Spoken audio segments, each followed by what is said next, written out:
of welcoming you to this. Angola, ladies and gentlemen, those are our guests from Angola. Thank you for coming through. Enjoy the conference, and please share your thoughts. You may be seated. We have a delegate from Kenya. Kenya is represented. Thank you very much. Thank you very much. You may be seated. We also have a delegate from Botswana.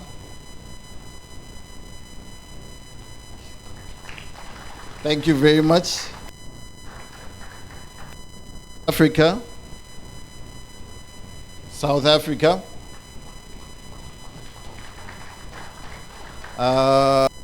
If I was in church, I'd say, let's say amen to this. But I think it's a bit low, you're clapping. So I'm going to ask South Africa to come up again. Please, South Africa, stand up. Thank you very much for that. We also have a representative from Egypt. Egypt, maybe she's not yet here, but we can still clap hands in absentia. And of course, those who have asked to clap hands for others, we're going to ask for Zimbabwe to stand up. Zimbabwe. Please, Kenya, I want to see you clap your hands. Thank you very much, Zimbabwe, and thank you very much for hosting us to this international conference. To begin our things, I'm going to ask the CEO of Alpha Media Holdings, Ken Mafukidze, to give us his opening remarks. Ken, I'm sure we can give him a clap of hands while he comes up.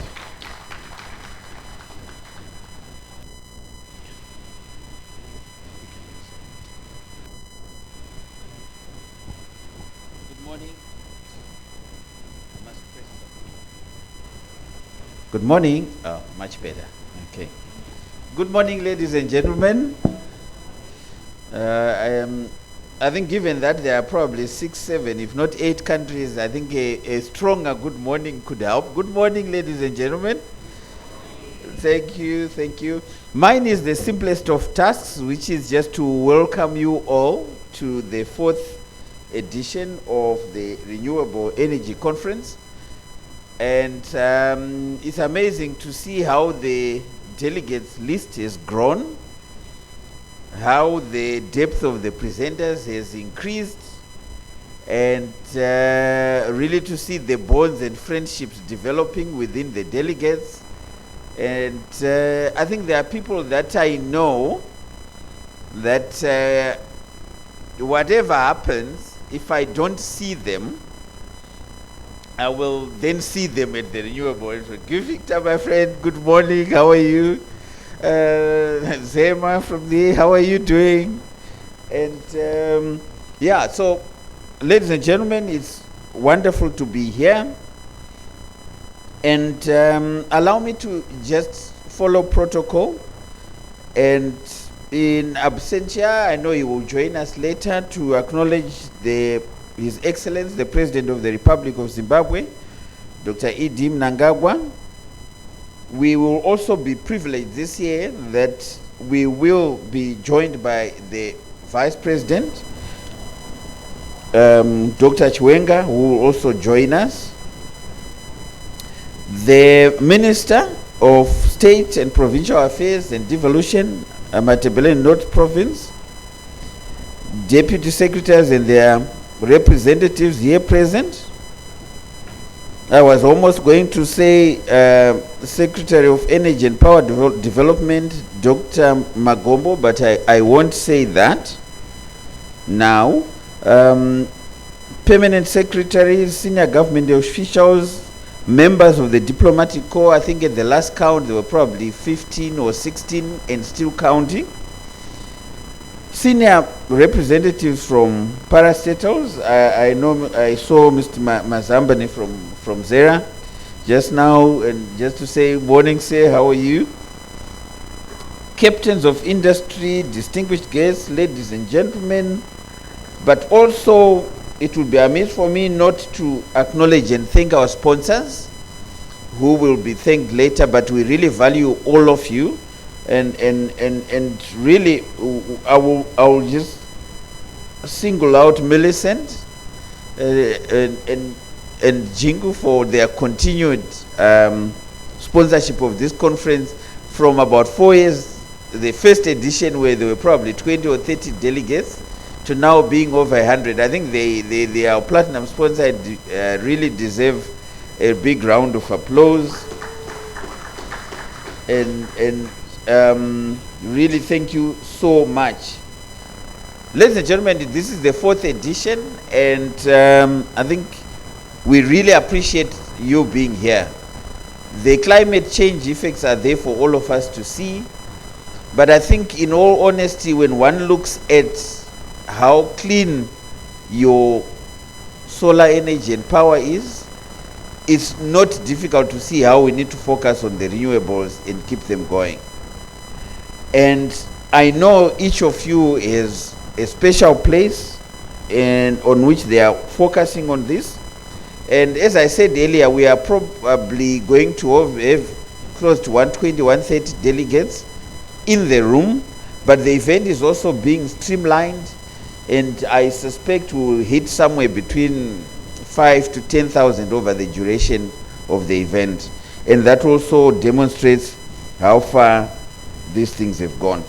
So what you will also notice is before you is a flyer, which if you download it, you'll be able to follow our websites, and also complementary to the AMH team, be able to read the publications on a daily basis.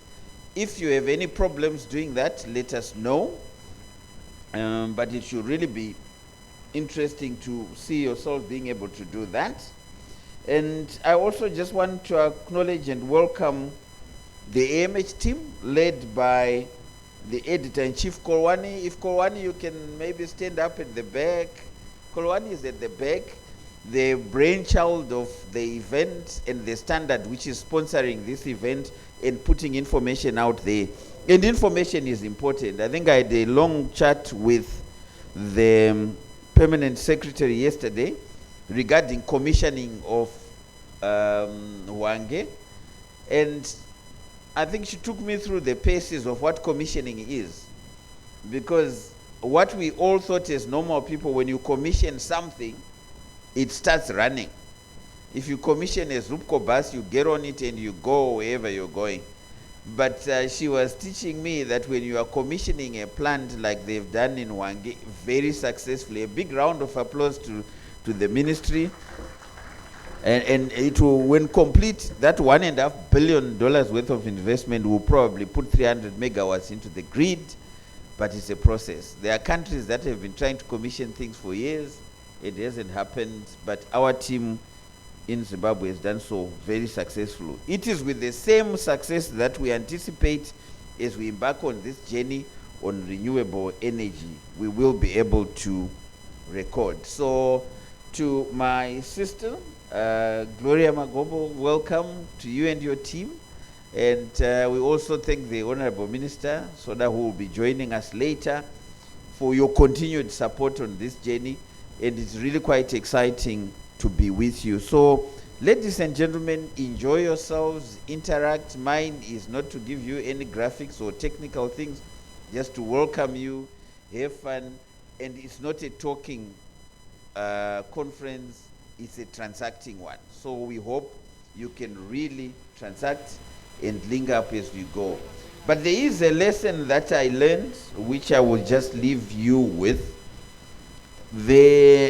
Occasionally I do bump into my sister Gloria. But when we met the last time, we had an agreement. That agreement was that both of us, for the sake of our health, we were going to be vegetarian. Some of you might remember that pact from the last time. So at the cocktail yesterday, I was at the back, and then she came in. She didn't see me, but she went right up and went into a corner and sat there. And I said, okay, that's fine. Then later, I went to say good evening and see. So she was sitting in an appropriate corner. There wasn't enough lighting. And as I walked up to her, right almost getting into her mouth was a meatball. A whole meatball. And I'm like, and she was caught right in action. So what did it teach me? It taught me that you need to be in constant touch with your partners so that you can see what they are doing, you can learn from them. She's still to tell me what has changed, but really, welcome once again, my sister. Welcome the ministry, our partners, and welcome to Old Mutual. Welcome to Jinku, Zera, all our sponsors. Thank you so much. Ladies and gentlemen, enjoy yourselves, and I wish you a great, great, amazing conference as usual. Thank you. Another round of applause for the CEO of Alpha Media Holdings, ladies and gentlemen. Did I just hear you snitching on the permanent secretary?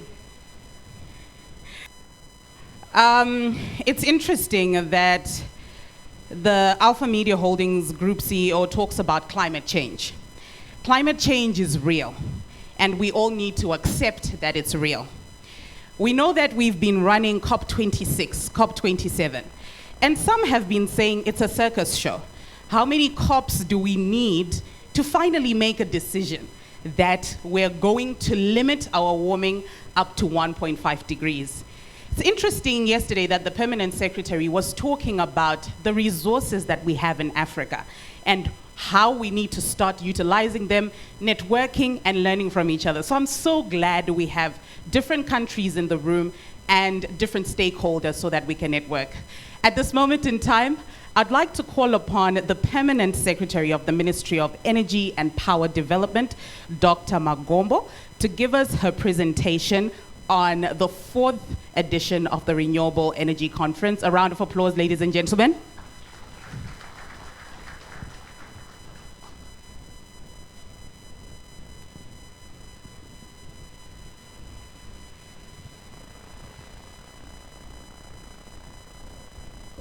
Good morning.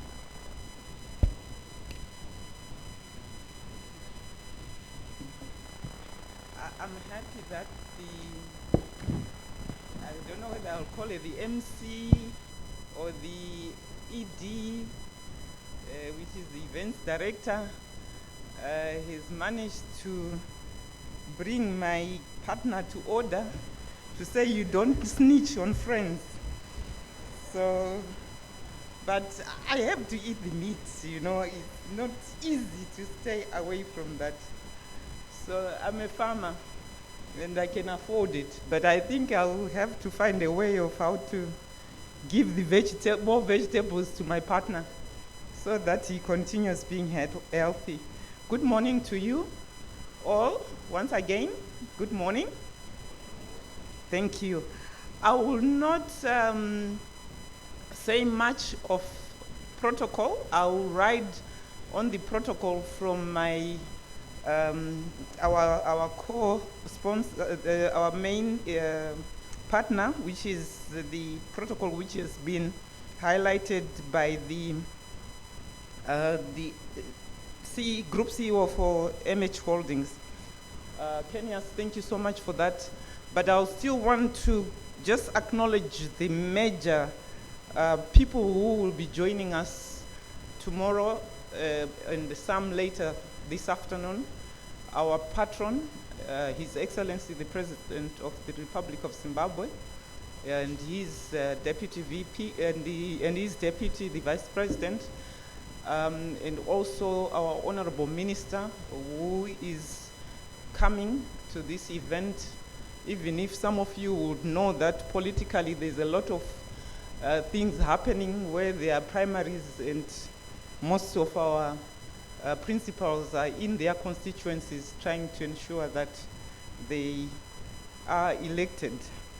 So I would like to also acknowledge all of you in your different capacities and say all protocols observed. I think my role this morning is to just give a brief update in terms of where we are from the previous years, I hope. I saved the correct, so where do I point?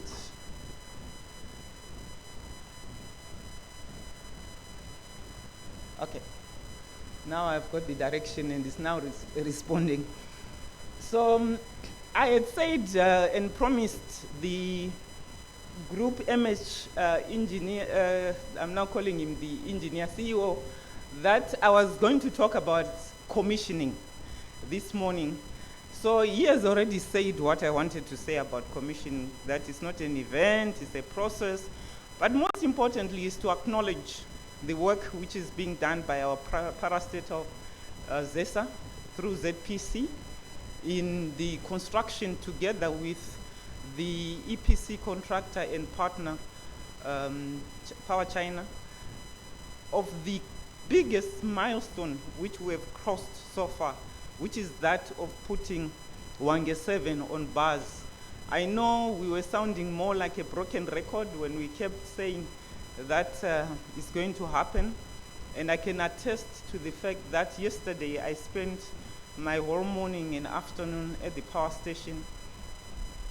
As an engineer and having been a postgraduate trainee in that power station, it was quite pleasing to see and read the megawatts which were on bars and the work which still continued and the dedication of the staff and their consultants and the contractor in terms of proceeding with the work which is still at hand. We are still in a process, but we believe that everything seems to have worked well so far, and we believe that it will continue to do so. I also had the pleasure of touring Unit 8, which is basically also complete and is also undergoing commissioning. So it was really pleasant to see that something which we started in 2018 is coming to fruition. It's been a long journey with COVID disrupting the supplies of critical equipment for the plant, and hence the delay by over a year of coming into of the new capacity.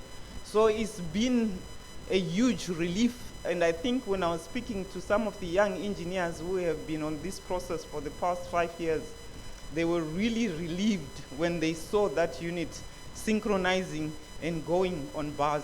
So I would like to take this opportunity to just give them a round of applause to say, yes, we have done it and we are moving forward. But whilst I'm talking about coal at a renewable energy conference, it is important to note that one of our visions as a ministry is to ensure that we have universal access to sustainable and modern energy in Zimbabwe by 2030. I think it is important for all of you to understand that when you talk about sustainable and modern, it means that we are looking at access to electricity as one of our critical energy forms, which can be supplied through the traditional means, which is through fossil fuels and also through the renewables. We agree that climate change is real, and we have been going to the COPs, and I think I remember, which will be in my presentation, but I'll skip through some of the slides as I speak to them just now, is that at COP26, there was a very strong advocacy to phase out, I think the word was phase out coal. And I think at that COP, there was also a huge announcement of 8 billion being given to South Africa to decarbonize. And these were resolutions which were taken, but after discussions, we had strong representations for our partners as part of the G77 group, plus India, plus China, where they made it clear that we are still developing as countries. The current climate change has been a result of years of emissions by developed countries, and there is need to find ways on how we are funded as countries to accelerate the adoption and use of renewables, but at the same time also being allowed to use our natural resources to ensure energy security. And at that meeting, it was very clear that we moved from phasing out to phasing down.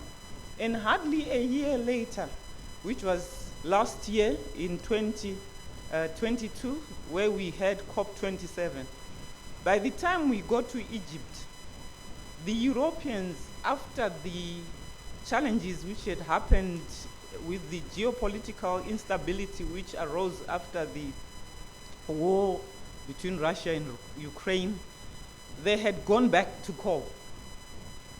They'd switched on their coal plants, some which they were planning to decommission that particular year.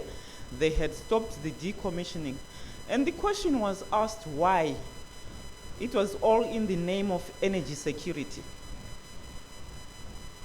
For them, security meant that we use all forms.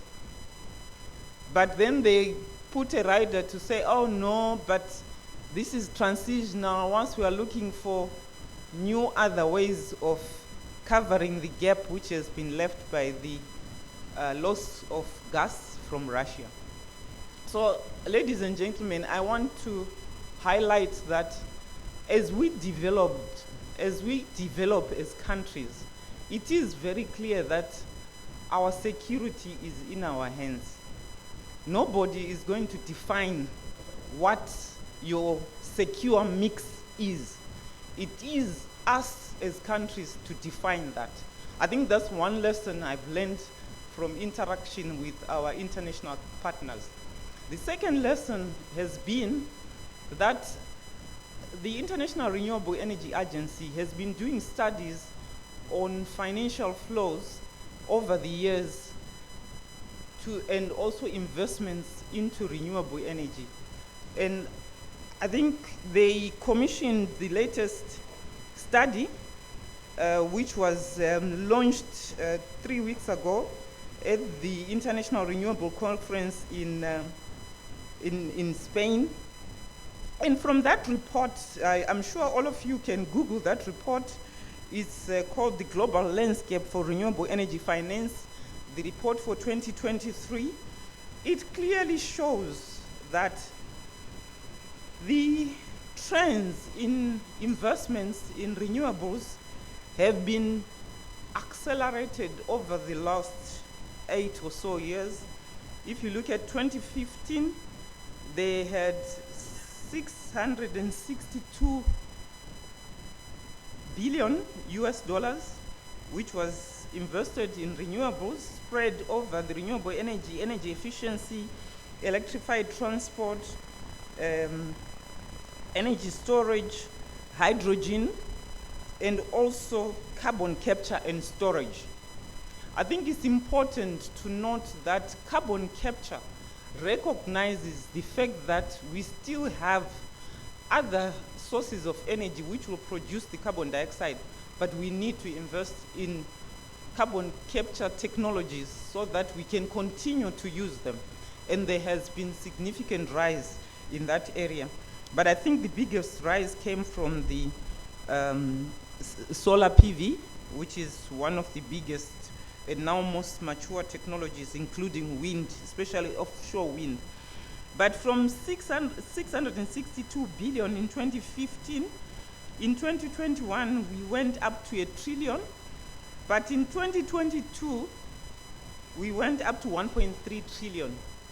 And if you look at who was investing, I think over 60% of that money was China, who were investing in new renewables within their own country, looking at pumped storage, floating solar, and hydro, and followed by the most developed countries.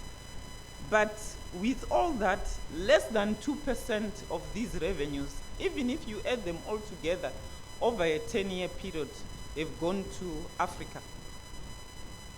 Less than 2%. Yet at every COP we have been promised that they'll be raising or fundraising to allow for new capacity to come in, and there will be money. And if you look at COP27, the emphasis was on basically how do we compensate countries which are being affected by climate change, but they have no capacity to rebuild back their infrastructure through damage and compensation. And this discussion is still to be finalized at COP28. So there is still a lot of work to be done. But as I do my presentation, I will then speak to the issues that we are on our own. We need to find ways as countries to collaborate and coordinate with the resources we have to ensure that we start building and building better, especially for those who would have lost infrastructure. So I'll quickly go through our structure just as a reminder, and for those who are coming for the first time, as a ministry we are looking at policy and regulatory frameworks, and making sure that we have the necessary legal frameworks for the operations of the sector. But we have then opened up the sector outside our own utilities, which is led by ZESA Holdings. We have also the infrastructure company for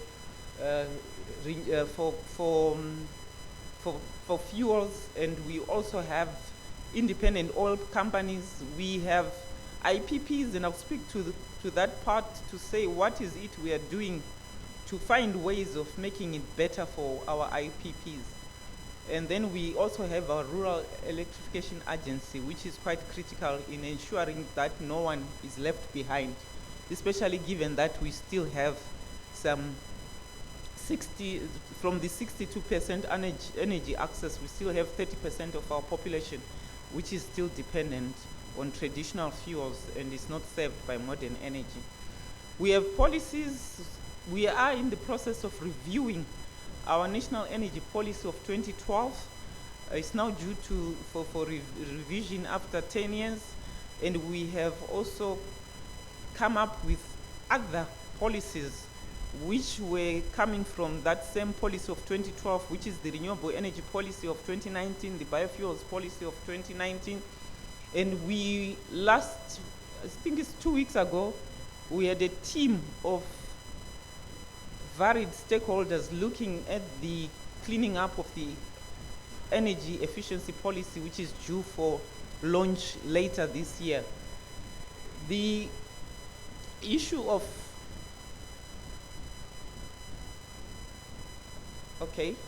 I've spoken to the energy efficiency policy and what we are doing, but the other issue is to do with the issue of electric mobility framework and policy. I think from the use of funding and how the investments, global investments in energy transition technologies have moved, one of the areas of change is that of e-mobility. And there has been significant investments, and for the first world and European countries, they've even put in targets to say when they are going to get rid of internal combustion engine. Whilst us as African countries, most of us are in the process of discovering the oil and gas, and some are actually have started extraction of those. I saw a bit on Al Jazeera with Uganda. They've started that process, and the topic was, why are they starting to do oil and gas when everyone else is moving towards renewables? But I think the key issue is that we cannot continue depending on inputs as a people. We need to be energy secure. And part of the security is to do with having your own production in your own countries or within your own regions. We also have supporting our policies the different electricity acts, which have been undergoing various amendments. We are amending the Rural Electrification Fund Act. We're actually in the process of amending the Electricity Act of 2002. The Petroleum Act has remained the same. But we also have the Energy Regulatory Act, which we are in the process of amending to ensure that we add on um, other renewables into the ambit of regulation. I would like to then just do a quick high-level summary of where we are in terms of the energy supply situation. We are having, once we have a nameplate installed capacity of 2,300 megawatts, basically what is usable is about half of that, because as part of that 2,300, we have old power stations, some which are as old as 72 years old, which are the small thermals, and we need to decommission those. And I think if we get partners who want to help us to decommission and bring in renewables, we are putting those on the table for decommissioning as part of our strategy to decarbonize the sector. We are looking at about 1,200 megawatts as the current capacity before we add on the 600 megawatts which we are commissioning against a peak demand of 1,700. We have imports which we are using to bridge the gap, but they're insufficient. And we are therefore presenting that gap as an opportunity for investors to come in and improve on this. We are also looking at building additional infrastructure for transportation of fuels from Mozambique to Zimbabwe. We are pumping most of our oil through the pipeline, and we've built additional capacity in terms of storage with the international infrastructure, and we have been targeting to keep our blending ratio at 20% to ensure that we also green up the fuel supply. The issue of consumption of fuel, we are consuming about plus or minus 5 million liters per day, and the access levels I've already spoken to. We are looking at 62% in 28. With urban households, about 15% of those still using wood for cooking, and we are looking at changing that statistics to move most of the urban households towards gas, which is cleaner, but also making sure that we move our rural communities towards sustainable cooking, where we are using less wood for cooking and we are planting more trees.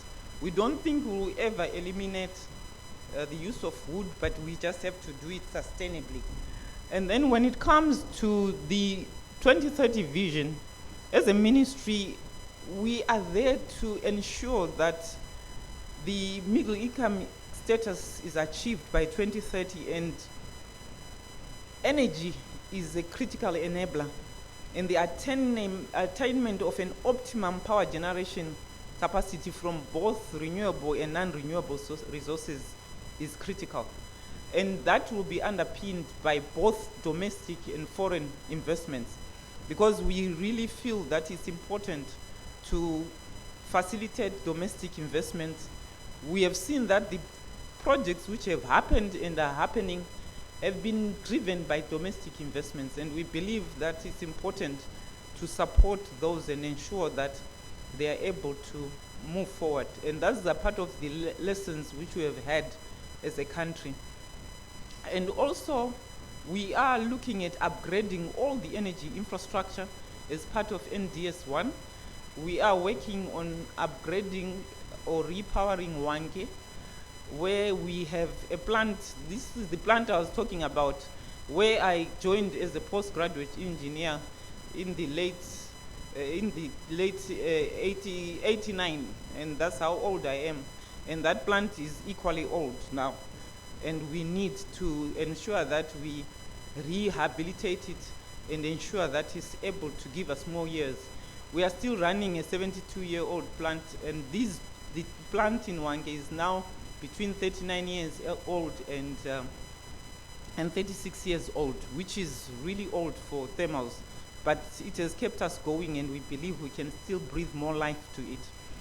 Under the Rural Electrification Fund, we are strengthening this And through their plan, we are seeing more of expansion using off-grid systems, and distributed systems are planned for the rest of this year. We've already commissioned one pilot, and we believe by the end of this year we should be having 8, one in each province, to ensure that we also showcase the value and the potential of what renewable energy does. But we are looking at most of these eventually being partly hybrid systems, because we still know that we will need the storage, and in the case where the weather is bad and there's too much cloud cover, they will need a bit of diesel to recharge the batteries and ensure that those mini grids remain running.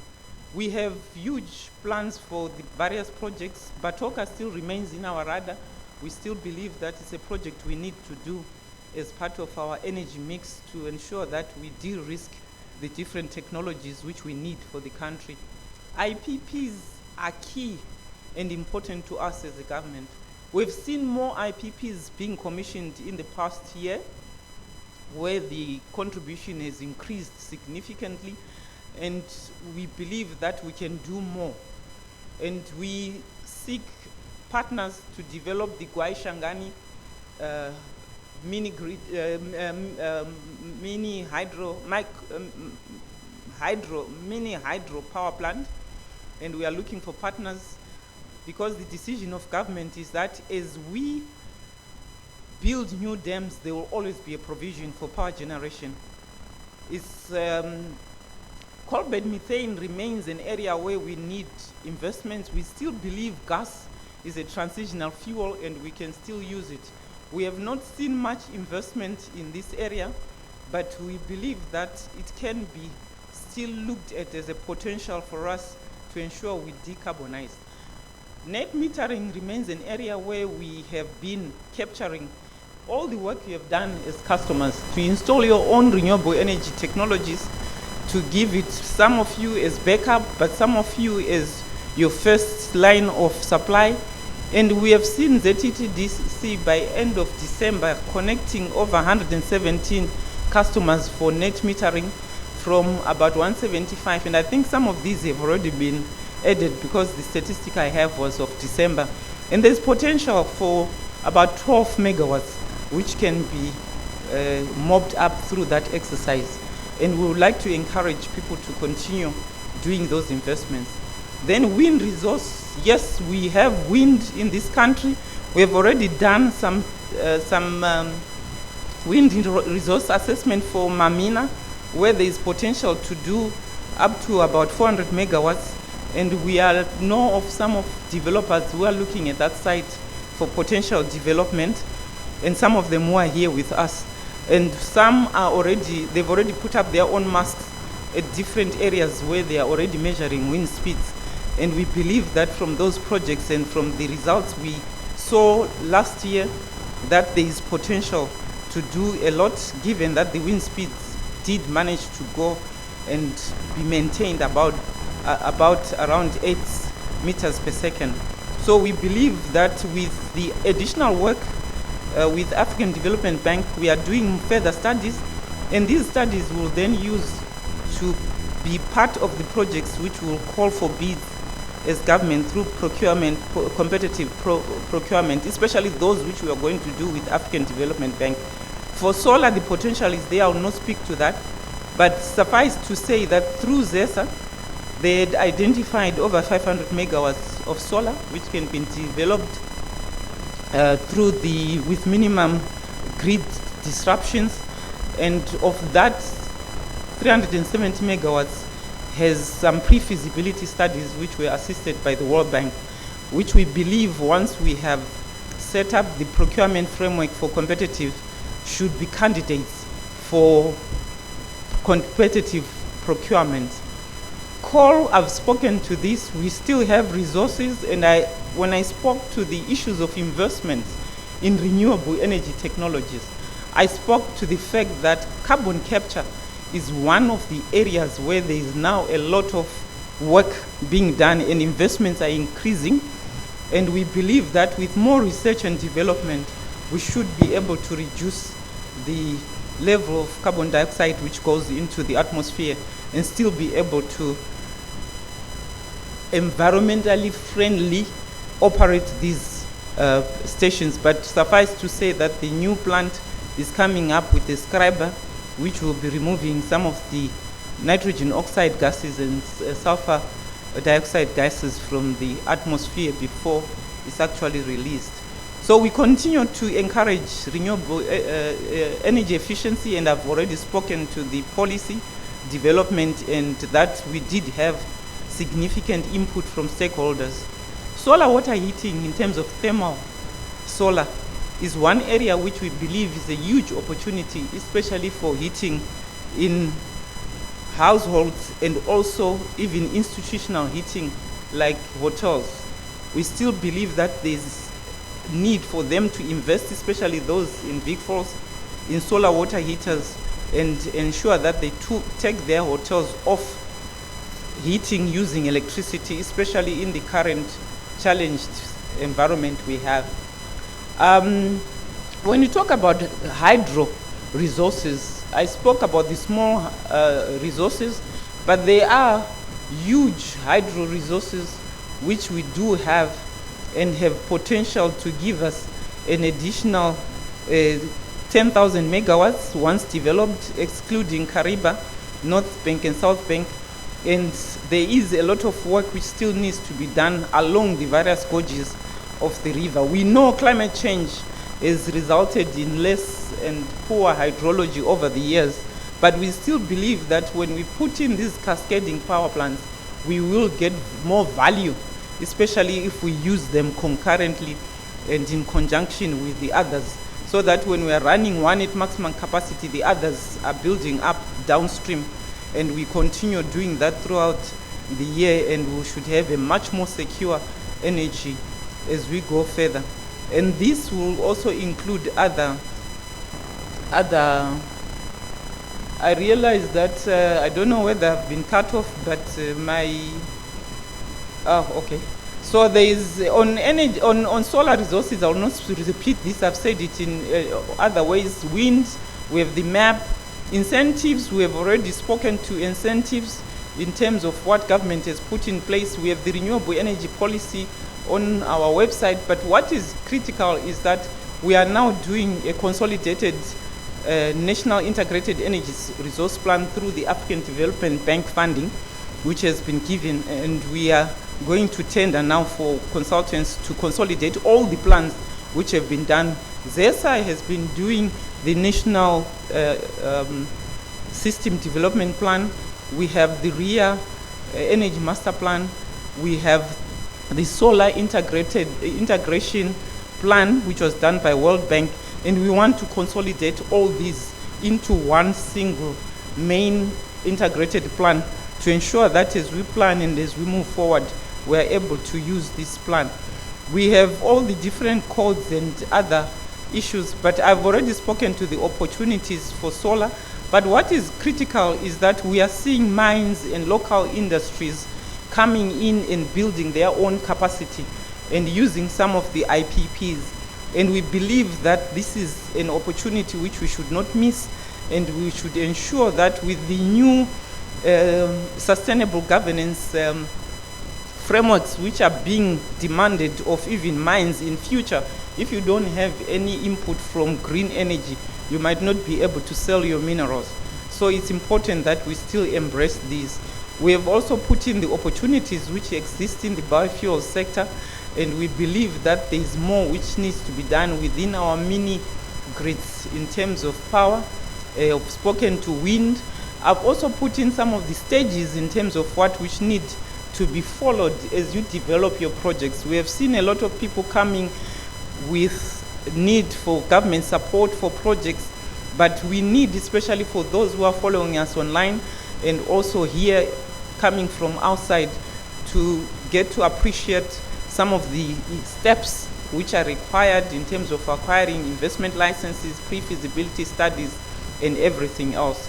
We believe and we know that climate change is real. The future is going to be digital, decarbonized, and decentralized systems are going to play a role. as we see more investments being done into storage.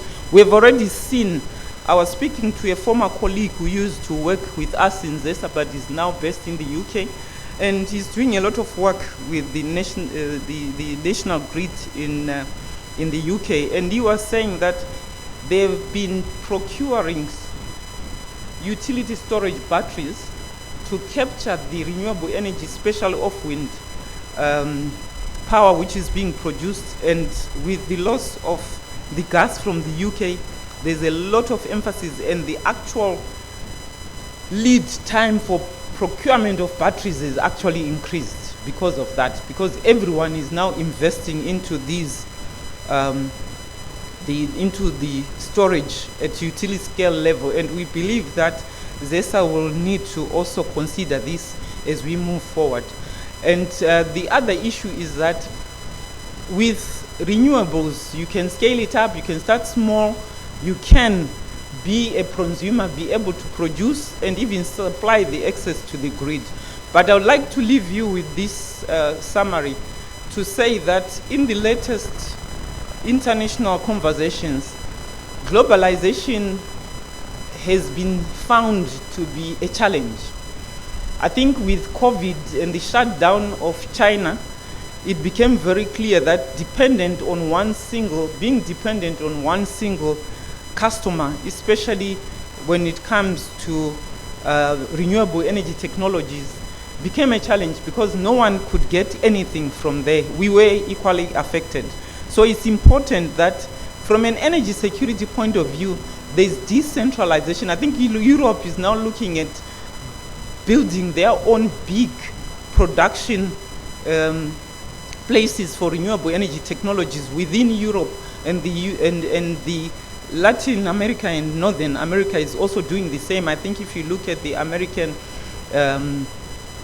what do they call it, this latest law which was to do with the inflation abatement, is showing that if you invest in renewable energy technologies, especially the assemble, you will be rewarded. And I think as Africa, it's important to also start looking at this as an area to say, how do we consolidate all our needs at a regional level and come up with significant production, whether it's assemble plants. We know we might not beat China in terms of cost of sales, but I think we can do assembly and create jobs for our own people. Green hydrogen is now a key player, and I'm happy this conference is going to speak to that. And it's an area where we believe that there is solution, especially for addressing the issues of intermittency related to the renewable energy technologies. Whilst they've matured, they still have significant shortcomings which need to be addressed, especially with another energy form which can then allow us to produce during off-peak. The distributed energy security systems are going to be the future. We can't get away from that, and we want to see this happening together with productive use of energy, because for us to uplift the lives of our rural communities, we need to link all energy systems to productive use, and that way we can uplift their lives, especially reducing post-harvest losses and even processing and doing the initial value addition within those. Energy storage, without doubt, is critical and important when it comes to renewables. Without energy storage, we'll not be able to move. And I'd like to take the issue of energy storage together with critical materials, where we are saying, as African countries, which I spoke to yesterday, we have almost 100% of the critical materials which are used in the renewable energy technology value chains. And we cannot continue to export raw and processed minerals. We need to be part of the productive process of these renewable energy technologies. We cannot be 100% dependent on imports. And by so doing, the government of Zimbabwe has taken the initial step to say, if we are dealing with lithium, you need to do some form of value addition first even if it means just concentrating that lithium to a certain level where there is more value, which can then come into the country. And that way, being part of the value chain, we are then being empowered to create the ability to get more of these renewables. So I really strongly believe that it's important for us to remain focused in empowering ourselves as nations to ensure that we are not just consumers of renewable energy products, but we are part of the production process and we are able to deliver. With those last remarks, I would really want to thank you for coming and wish the conference very fruitful deliberations. And I would like to acknowledge my brother here who has come. When you came, we had done a good clap for your commissioning. So, so we would like to still congratulate you for the work which you did. We did acknowledge that at the beginning. So welcome, Dr. Gata. Acknowledge your presence in this conference. So thank you so much.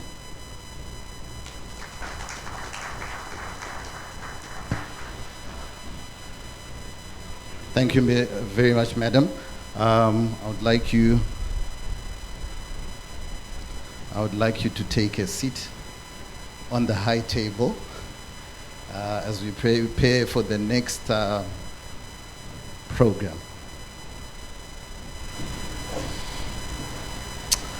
Thank you very much for that submission, and I think there are two things that I caught on when you were explaining the issue of energy security and the task of attaining optimum power supply for our country. Those are my take-homes. I'm sure we all have our own take-homes. So we're going to have an opportunity for a Q&A, but this is a panel program where I'm going to ask Engineer Zuku. He's going to be our panel leader or facilitator, and Engineer Chikobo from SAPP, and Engineer Siakachana from ZERA. So I'll ask the four of you to come through and take a seat on the high table, and then while we prepare for our next panel discussion. Just some housekeeping issues. We're experiencing a bit of a challenge with the Wi-Fi. So for part of the program, we're going to go conventional. I think we will rely more on our mobile mics. If you have questions, feel free to raise them up. If you have a question and you do not want to stand up, you can just write a note, and our colleagues who are in the house can take that question and we'll read it out. Our facilities in terms of conveniences, on my left side, if you just walk out, there are mobile facilities. But if you feel not comfortable, we can always walk through to the end into the foyer. Okay. At this stage, I would like to ask Dr. Zuku to come through and facilitate the discussion around hydro energy power session. Just one more thing that I would also like for us all to adjust on is there are a number of changes that are taking place. As we speak, we've got one or two people who are supposed to speak who are stuck at the airport. But we will be adjusting as we go. So I'm just asking for you to understand the changes, and I won't be providing a foolproof program, but I'll be giving you highlights as to where we are going with our programming. Thank you very much. Dr. Zugu. Thank you very much, our MC. May I take this opportunity to say good morning once more to you all, and also to call upon the two other gentlemen who will assist us in this panel discussion. Meanwhile, if you have any questions for the previous session, be prepared, just jot them down. Then we'll give you an opportunity to ask those questions.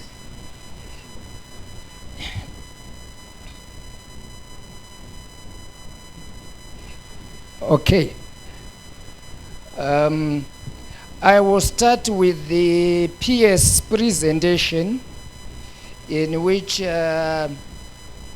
Permanent Secretary, you highlighted, I saw from the map, that there are about 3 gorges that are on the Zambezi River, which we share with Zambia, and further down.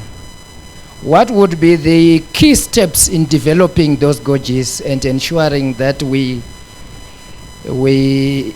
make sure our energy security is enhanced?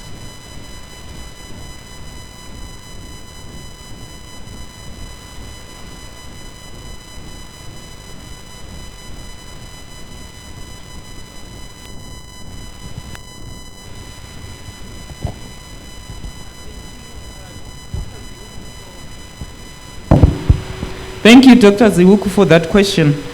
I think it is important to see that the biggest capacity with regards to hydro sits on the Zambezi Basin. And the Zambezi Basin, by its nature, is sitting on the boundary between Zimbabwe and Zambia, in terms of where we have the Zambezi River Authority as a binational entity, which has been mandated to drive the investments in the hydro technologies and maximizing the use of the basin. We also have some of the gorges downstream, which are in Malawi. What is really required is for us to have a proper project pipeline where we have projects which have proper feasibility studies and the necessary ESIA, which is the Environmental Social Impact Assessment, and also the necessary binational agreements which will allow us to develop these projects on as depending on what structure of project development we can have them being done by independent people on a BOT, on a boot, or depending on whatever methodology we choose as countries. But what is critical is for us to have proper feasibility studies which define what is the capacity which is possible and how that capacity can be optimized, especially considering the other gorges along the same valley. So it's important that the second issue is hydro technologies remain one of the oldest technologies and most reliable, but we also need to acknowledge the fact that hydro remains susceptible to climate change, and hydrology in the region has significantly changed, and we need to do more studies. And as we simulate for the capacities which can be achieved in the basin, we also look at what will be best in terms of sizing of our projects to get optimum value. I would like to maybe stop here, but it's really to look at the feasibilities, the ESIAs, the bilateral arrangements, the need for us to work with partners, especially financing partners, who we can bring on board, the likes of African Development Bank. They have been mandated through the Green Climate Change Fund to look at investments within the African region which will help Africa to decarbonize. So we need to take advantage of some of these current climate change, I don't know whether it's fads, but the need for us to then access this $100 billion which is being put on the table every year to say we need those projects. And if you also look at the IRENA report, it's showing that there is a lot of investments. I think they were looking at about $700 billion over the last 5 years going into large hydro projects. So there is still demand for large hydro. It's critical for load following and also incorporating the renewables. Hydro will play a critical role in allowing for the stability of the grid. So we need to look at it not just as a supply of load, but also as a stabilizing factor and a necessary resource to ensure absorption of more renewables onto the system.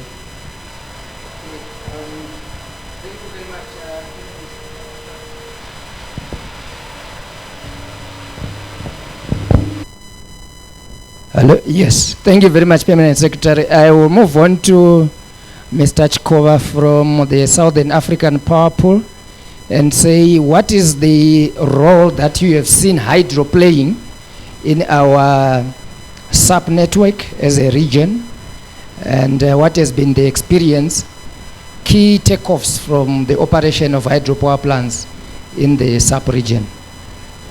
Thank you very much for that question.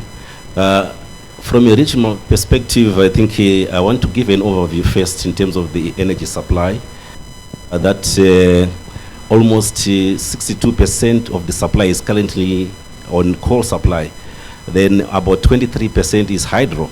I'm talking about the 12 countries of the Southern African Power Pool. We've got quite big projects currently installed in Zambia, Zimbabwe. We also have projects in Mozambique. Recently, also Tanzania has commissioned a new project, almost 2,100 megawatts. Angola here today, and also there's a big project they commissioned, also 2,100 megawatts at Lauka. So the contribution of hydro resources in the region is quite substantial. But we also need to look at what are the future potential projects that are coming up and what can be done to realize these projects. Batoka has been talked about. We cannot talk about hydro without talking about Grand Inga in the DRC, which has got a potential of almost 40,000 megawatts. But we need partners. Mozambique also, Mpandankua, 1,500 megawatts is in the pipeline. We need partners who can come together, put up those projects, and look at financing mechanisms of how those projects can be put up to promote the investments. Thank you. As a follow-up question, what has been the impact of climate change? We want this to be clear because there's been talk in other newspapers of climate change impacts and all that. Climate change has affected significantly the production levels as we speak now. I think you are very much aware we are sitting close to the Zambezi. This has affected the production output for both Zimbabwe and Zambia at Kariba Power Station. The Zambezi River Authority had to go to a level to minimize the production levels at Kariba because of the impact of climate change. Not only has this impacted the Zambezi Basin, but also other basins, the Kwanza Basin also in Angola. Other projects also in Zambia have been affected by climate change. So this has affected the current output of the installed generation capacity in the region. Okay, thank you very much. At this moment, I want to shift the discussion to mini hydros. The renewable energy policy clearly states that we have potential of up to 150 megawatts from small hydropower in Zimbabwe. And Engineer Siaka Chana, what has been the experience of ZERA in licensing many hydropower projects in the country? And have they played a significant role in ensuring energy security for the country? Thank you for inviting me to the panel. Firstly, I would like to say that we have had measured success in terms of mini hydros, in terms of independent power producers. I think these are the first independent power producers that we have had, apart from the biofuels in the Middle Sub. So I think at the moment we have almost over 40 megawatts of small hydros. They tend to be seasonal, but they do add a sizable chunk of power to the grid. And especially where they are located, they also help the grid. Thank you. Thank you very much for that. I think having set the scene, my colleague Wilson, we can having a roving mic. If we have any questions from participants in the room who might want to get any questions from our three experts in terms of hydropower potential in Zimbabwe and in the South region.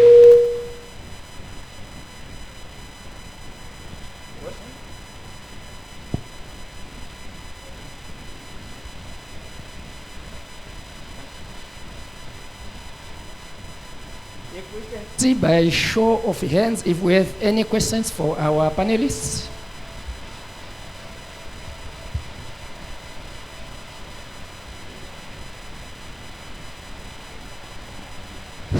Maybe as they think of questions, I would like to elaborate on the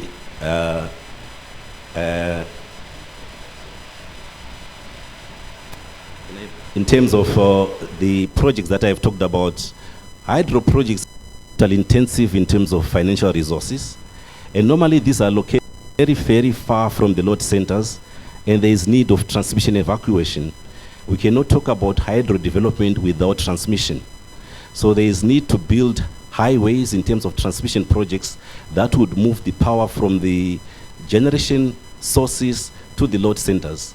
We also need to talk about transmission interconnections that connect various countries within the region. At the moment, we've got 9 countries out of 12 interconnected. Angola, Malawi, and Tanzania are not interconnected. So we need to bring in quite a lot of transmission investment to bring those countries on board, so that SADC can benefit from the resources that are sitting in Angola and Tanzania.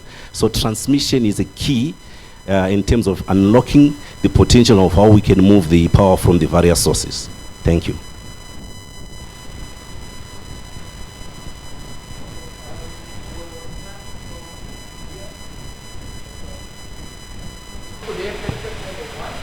Okay, you have the floor.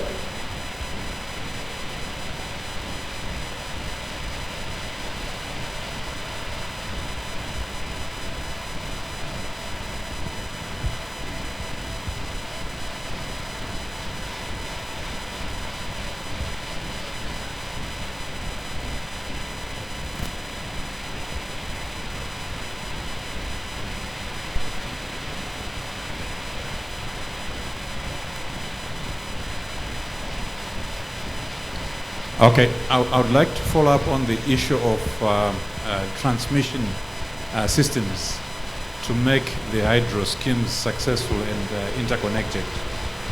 Traditionally, it has been very difficult to finance these cross-border lines. And I just want to find out from the SAPP if they are now putting together new financing mechanisms to enable the building of transmission lines. The question is on transmission and finance. If you could have a second question. Thank you very much. I am Engineer Amos from Verify Engineering. I've got 2 questions directed to Sub-Engineer Chikoa. My first question is, what role and benefits can small IPPs play on the sub-grid? What roles and benefits can small IPPs play on the sub-grid? My second question is, what's involved for the IPPs to be a member of SAP? Okay, I think you will take those 3 questions. Yes, you have the floor. Okay. In terms of financing, it is that the transmission projects have not been financed. I think it is cognizant in terms of the speed at which we have seen transmission projects going on in the region. I can attest that At the moment, we have only one transmission interconnector between Mozambique and Malawi under construction. So this is a success. Funding was secured from the World Bank and also from the Norwegians. So we are very proud to mention that the project is under construction and commissioning is actually taking place by December 2024. We also have the project between Tanzania and Zambia. Construction is actually ongoing on the Tanzanian side, and funding is almost close to completion in terms of securing on the Zambian side. So financing arrangements would be in place for the Zambia-Tanzania portion. We are also working with bringing in Tanzania on board through the Angola-Namibia interconnector and also through the Inga-Soyo interconnector. But we are also introducing at SAP a new transmission financing facility that will allow projects to access funding so that it is easier to then build the projects and also to have the return on investment. This will be in the form of maybe setting up special purpose vehicle companies for specific transmission lines. Then through that facility, countries can then access funding to then finance the projects. And I'll come to the second question on the role of IPPs in SAP. I think it's very clear that the region is actually sitting with a shortage of generation capacity at the moment. We are sitting with almost close to 6,000 megawatts short. In South Africa alone, at times the shortage goes as much as 14,000, 15,000, which is quite big. So the role of IPPs in the energy sector is quite welcome. This is quite going to increase also and augment the supply that the various countries are actually giving up. Not only would the IPPs participate in the local market, but there's potential also for the IPPs to participate in the SAP market in terms of selling their power across the borders. In terms of the requirements for the membership of the IPPs, there are four main criteria that the IPPs need to fulfill. The first category is that the IPP should be operating and should have a minimum of 5 megawatts connected to the grid. That qualifies you to apply for a membership of SAP. You also need to be licensed by the local regulator. You also need to have a letter of support from the local power utility, in this particular case, ZETDC, if we are in Zimbabwe. You also need to have a balancing agreement with the local TSO. So those are the four minimum requirements that you need to fulfill. With those requirements, you can apply to be a member of SAP. You can visit the SAP website and you can get all the requirements in terms of what are the requirements for you to be a member.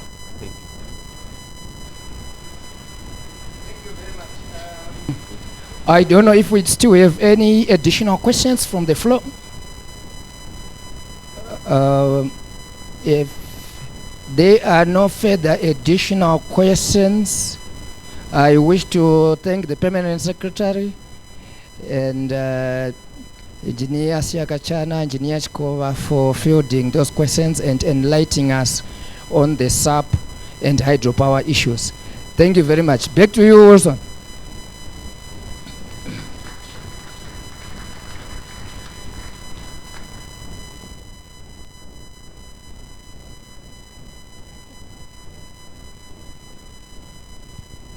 Thank you very much. Thank you very much, Engineer Zuku, for hosting us in that section. It's now 27 after 10.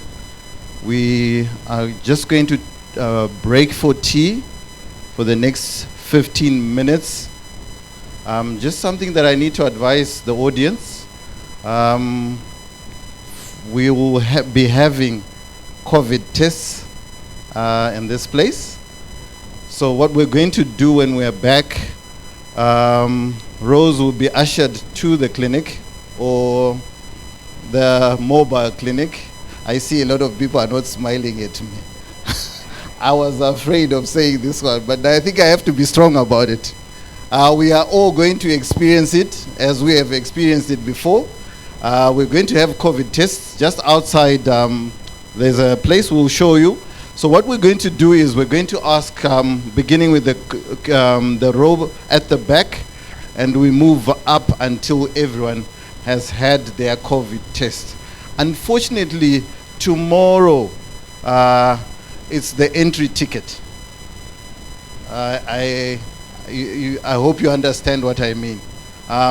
Tomorrow is the entry ticket. No one will be allowed into the conference room without a COVID test. So please, if we can go and see when we go out, if we have any challenges, speak to the nurse or the medical personnel that will be conducting the program.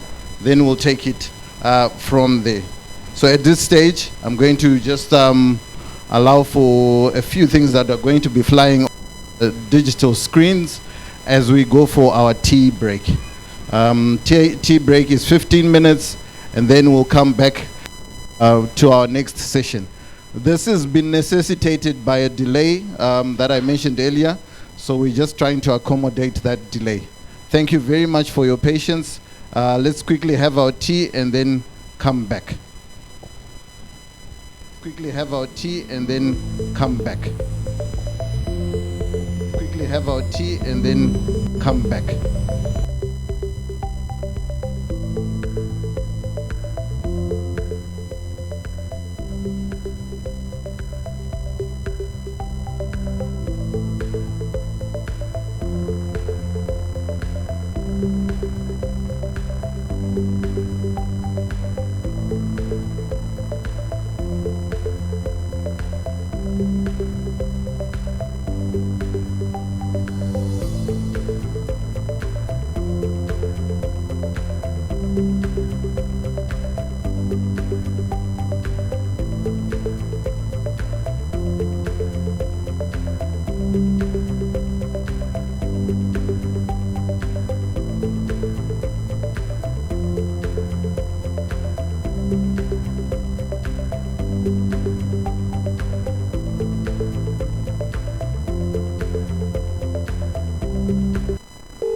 Hello? I need a power utility who can meet all my electricity fault reporting needs with speed. Someone who can answer my calls just from one ring. A contact center that can reach me on all my digital platforms, update me real time on fault status, and take away all my electricity related worries.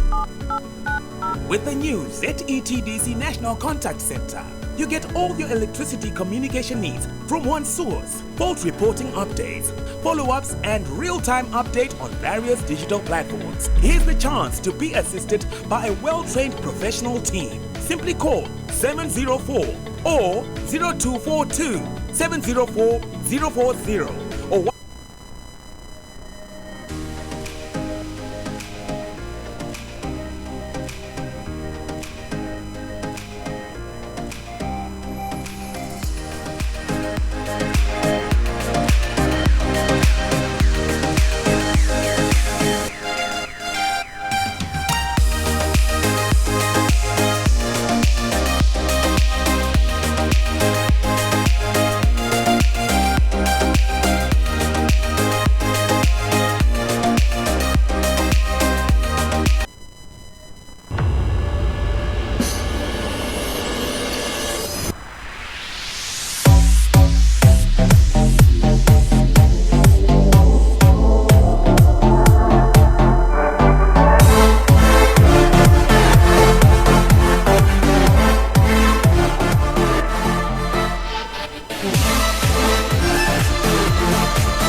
Imagine getting free access to the Newsday, the Standard, the Zimbabwe Independent, and the Weekly Digest for a full month.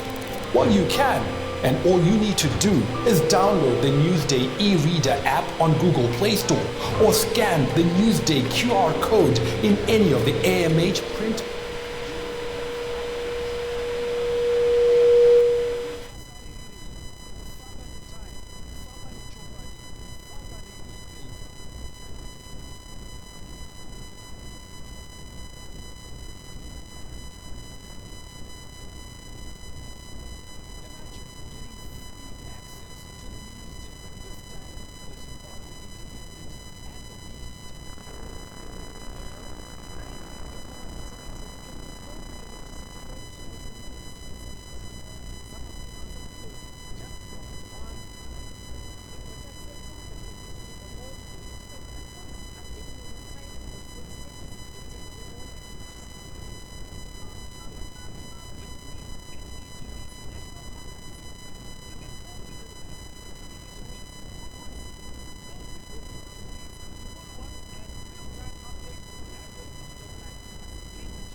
Professional team. Simply call 704 or 0242 704 040 or WhatsApp on 0715 519 387 or 389.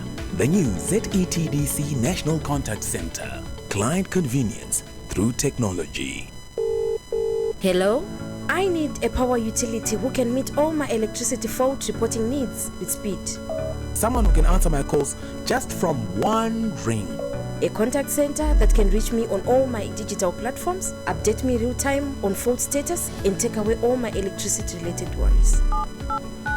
With the new ZETDC National Contact Center, you get all your electricity communication needs from one source. Fault reporting updates, follow-ups, and real-time update on various digital platforms. Here's the chance to be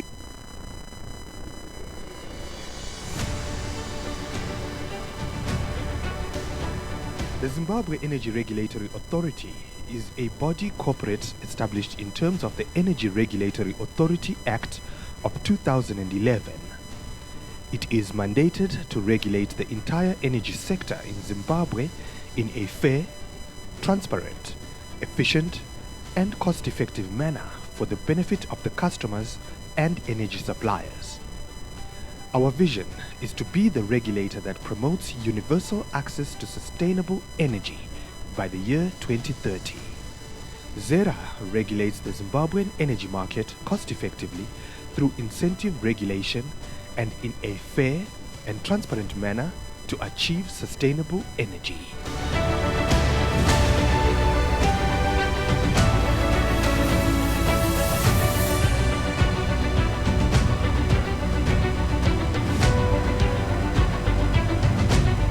Net metering is a concept where solar energy system owners can feed the extra energy which they are not using into the grid, thereby reducing their electricity bills.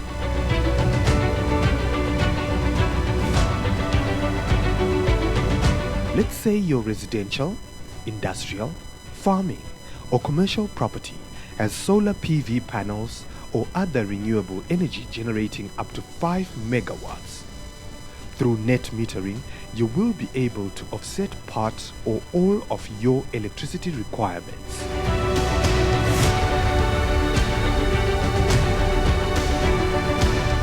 Essentially, net metering is intended to provide a way for customers to offset their energy bills and is not intended to serve as a means to generate revenue.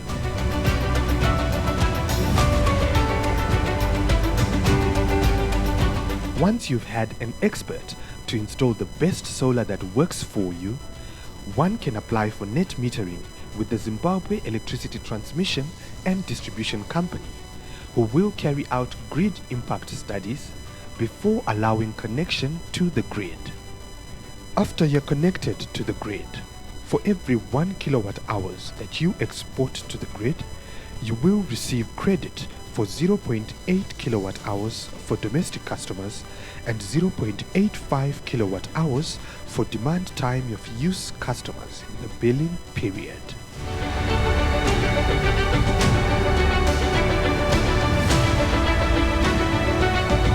The major benefit of net metering is that it allows you to offset as much energy as you use. Net metering uses the electricity grid as a battery bank for energy storage, meaning you won't need a battery storage system or backup generator. As a result, there is no pollution and there's a reduction of maintenance costs. The value of your property increases, and most importantly, your electricity bills are reduced. So instead of letting excess energy go to waste, you can feed it into the grid and get credits that will reduce your electricity bill. Now, are you ready to take up net metering? If so, contact the Zimbabwe Electricity Transmission and Distribution Company.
Hello?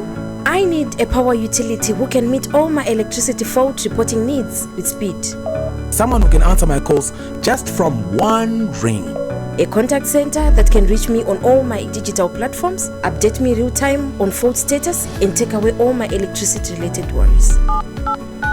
With the new ZETDC National Contact Center, you get all your electricity communication needs from one source. Fault reporting updates, follow-ups, and real-time update on various digital platforms. Here's the chance to be assisted by a well-trained professional team. Simply call 704 or 0242 704 040 or WhatsApp on 0715 519 387 or 389. The new ZETDC National Contact Center. Client convenience through technology.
1, 2.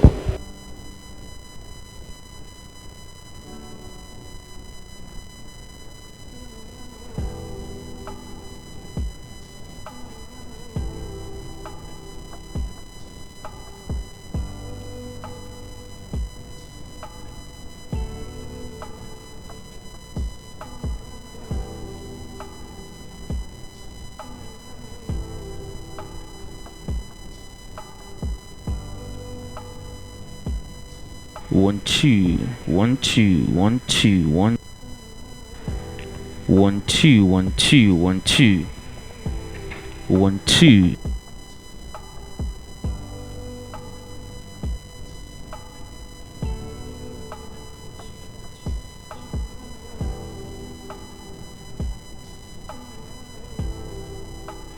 One two. Subject 1 2, 1 2.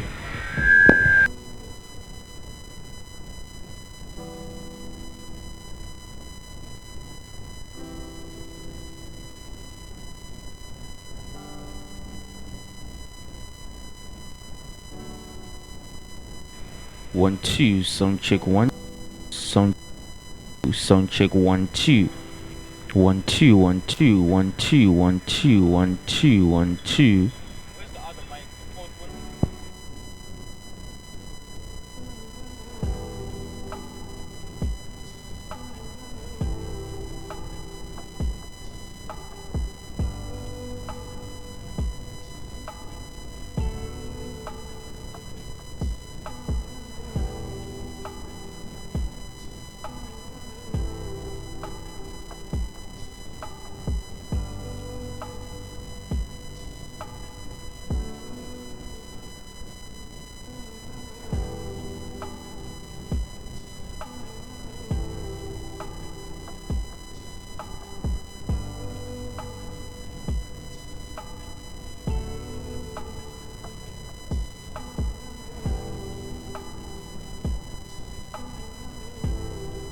One two, 1 2, 1 2. Can you?